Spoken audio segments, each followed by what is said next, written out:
Hi everybody! So, this is the continuation of my other video where I showed you how I use this Faith Can Move Mountains recollection planner.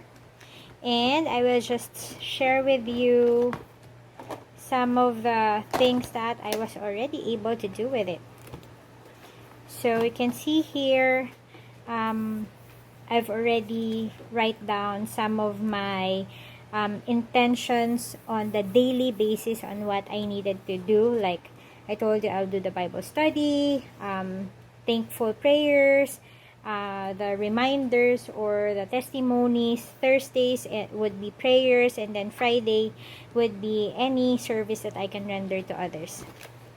And then here, it's a full packed verses on a day, and then below of that, that's where I write down some of my observations or takeaway based on the verses that I was able to read. So I started on July 1st for Proverbs 1, and now we're on July 15, Thursday. So I'm gonna do that later today. And as you can see, I use black and then I use green here, primarily because I just lost that ball pen that I was using. So anyway, I'm just gonna share with you one of the things that, or one of the chapter or verse that I really love when I was going through the entire 14 days of Proverbs.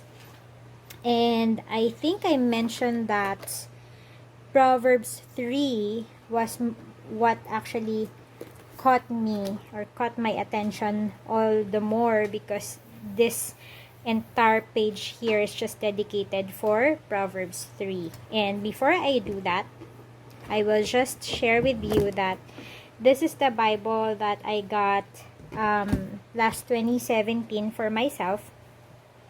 And I really love this because when you use it, it actually gives you a lot of information on how you can use this Bible, because this is, as you can see, an inductive study Bible. So it has a lot of guides on how you can deep dive or do your Bible study very well. So a lot of instructions on the first few pages of this, and it also gives you different key historical charts as well and key illustrations. And this is what I was telling you about. So it will give you the guide on how to use the inductive study approach. It will define for you what observation means, how you do your interpretation, and how will you do your application based on the verse or chapter that you have read. And a lot of other tips in here, like of course you have to begin with prayer, ask the 5 W's and H, etc. So I like how they actually write down their instructions, because there's a lot of things in here that are very practical. And here I just put it in here. But you can actually remove that, and here you can see that they give you a different kind of flow that is very helpful. So that is it.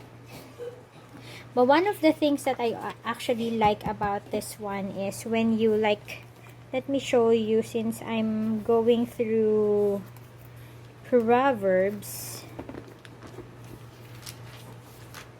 There. Apart from the verses that you're gonna read, you can see here, like on the side, the cross references of those verses. Say for chapter 1 verse 1, the Proverbs of Solomon, the son of David, king of Israel, right? But you can see some of the words as letters A or B, right? Here you can see the cross reference for that. So it says here, this is the 1:1. It means the chapter 1 verse 1, and you can see letter A in here. So I'm not sure if you can see that. I hope. Let me check. Okay, but there's like letter A in there and letter B in here, and it will give you the other verse that you can cross-reference with regard to the other usage of the word Proverbs, or the counterpart meaning of the word Proverbs, something like that. Okay, so I highly recommend this Bible. That's why I'm I'm actually showing it to you. So I don't know, I think we have it in here. Some of the, you know, Christian bookstore might be carrying this as well. Maybe they're even updated versions of it. So go and check it out. Alright, so as promised, I will be sharing with you Proverbs chapter 3. And I will read few of the verses that I really love, which I write it in my journal. Okay, so Proverbs chapter 3. So let's just read some of the verses. And just to note, when I was using this, initially when I was using this planner or journal, I was using an NIV version of my Bible, and this one is NASB.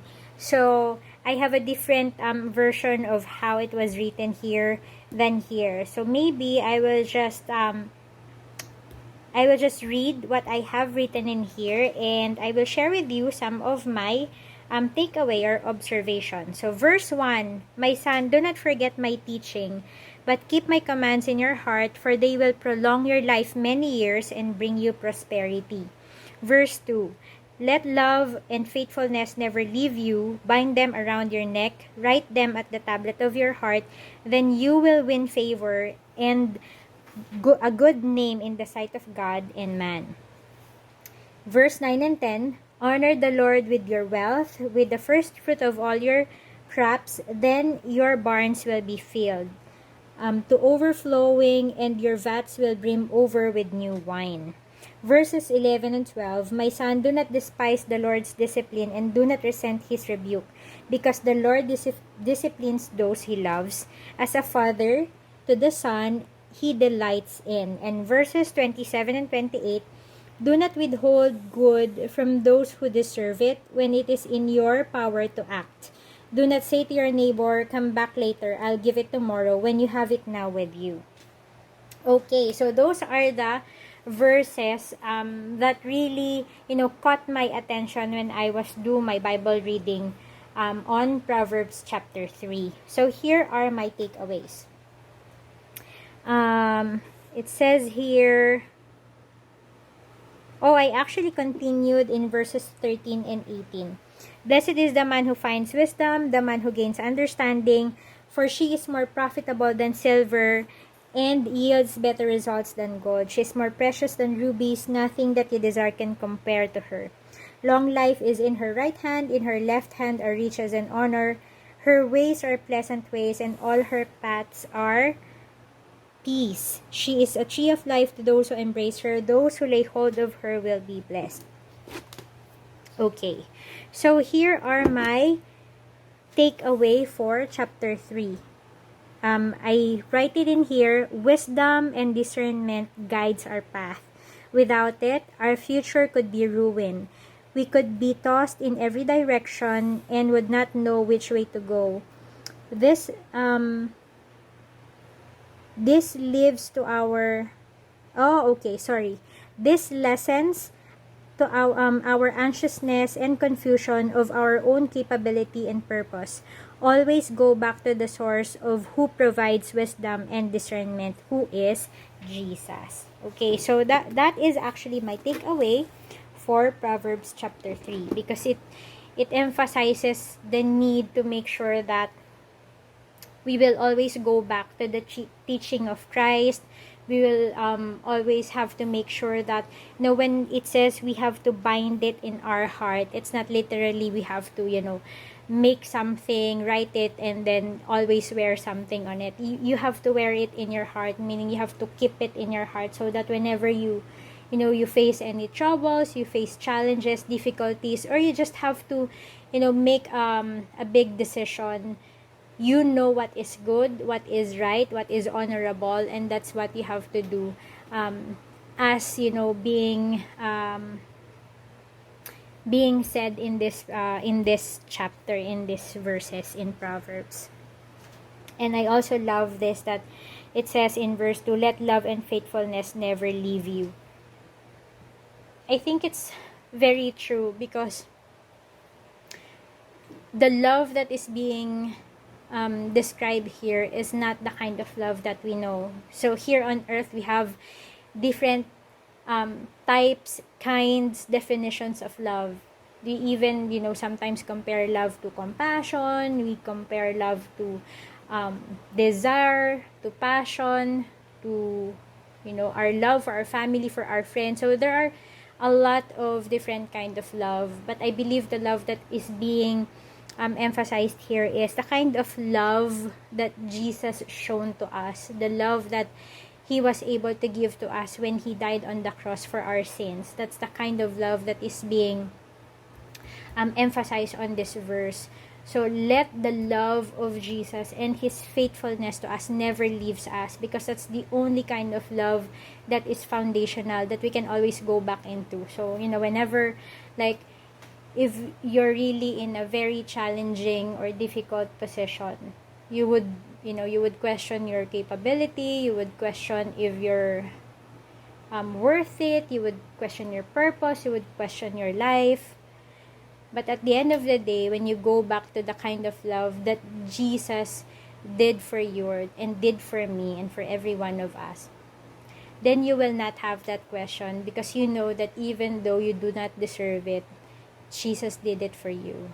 And there's no questions asked. He didn't even ask you that, okay, when I'm gonna, when I'll die on this cross for you, are you gonna be good? He didn't even ask that to us, right? He just did it, and He did it for everybody without condition. So definitely, we do not deserve it, but He did it. That's the kind of love that He has shown us. So in return, because of what He did, then we are capable. Then we can feel worthy.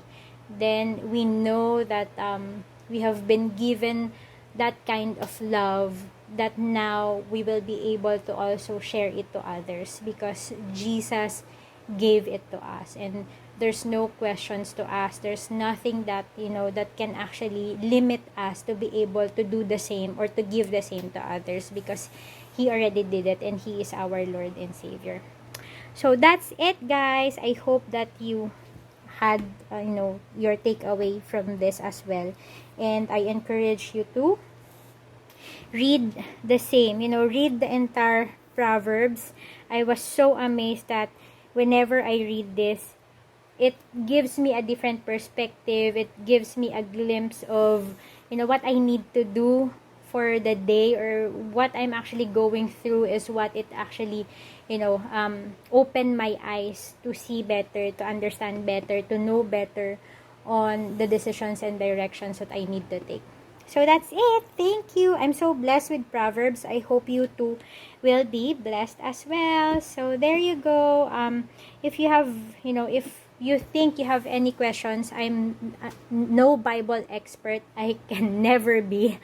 But if you have any questions with regard to any of the verse, or how I do my quiet time, or if you just wanted to be prayed to, just leave a comment. Say, even a dot would do. If you just leave a dot on the comment section, I'll pray for you. You don't have to state anything. Or if you want, you can just send us a message in our Instagram, and I can pray specifically for your prayer requests. That's it. I hope you're blessed, and I hope that you are energized and encouraged with this. Bye, guys!